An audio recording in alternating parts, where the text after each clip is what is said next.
বাইরে নিয়ে এলাম ধূপকাঠি জ্বালাইটা এটা জ্বলতো না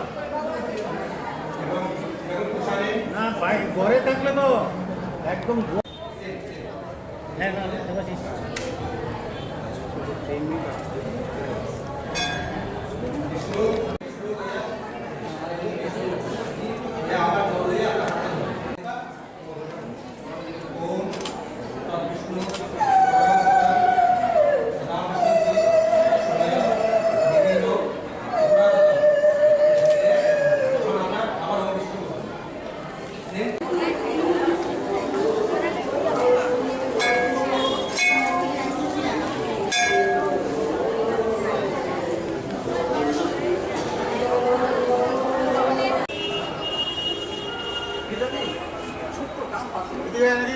দিদি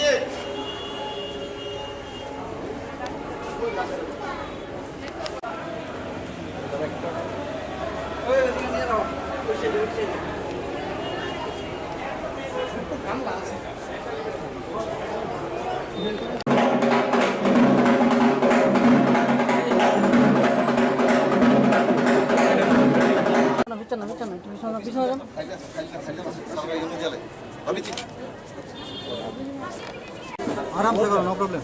ठीक है ये करो ना।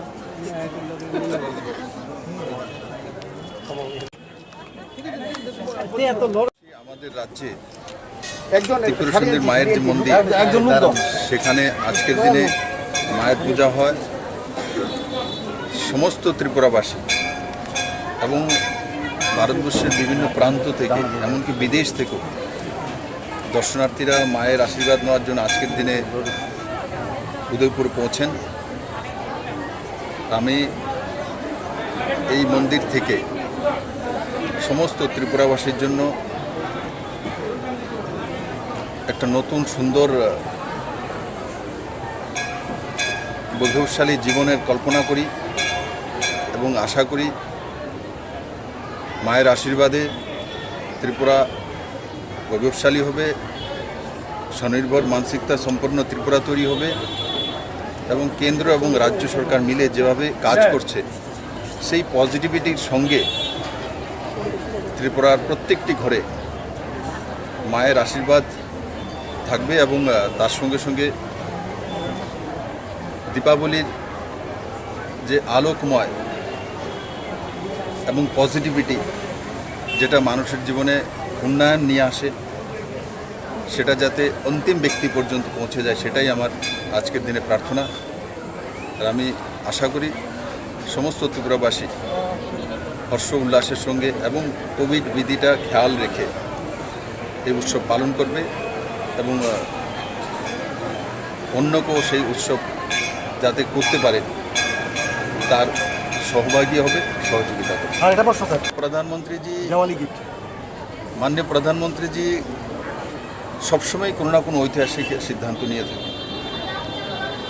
1 টাকা 2 টাকা করে যখন বাড়ছে তো অনেক কিছু বলছিল, কিন্তু হঠাৎ করে মাননীয় প্রধানমন্ত্রীজি যে সিদ্ধান্ত নিয়েছেন যে পেট্রোলে 5 টাকা এবং ডিজেলে 10 টাকা কমানো, সেটা একটা ঐতিহাসিক এবং সাহসী পদক্ষেপ। এই কোভিড পরিস্থিতি যখন ইকোনমি আমাদের ডাউন চলছিল পুরো দুনিয়া, সেই জায়গায় সিদ্ধান্ত নেওয়া। ত্রিপুরা সরকারও সিদ্ধান্ত করেছে পেট্রোল এবং ডিজেলে ইকুয়ালি 7 টাকা করে কম করা হবে ও সেটা আজকে রাত্রি থেকে লাগু হয়ে যাবে। আর মাননীয় প্রধানমন্ত্রী যেটা লাগু করেছেন সেটা কালকে 12টা থেকে লাগু অলরেডি হয়ে গেছে।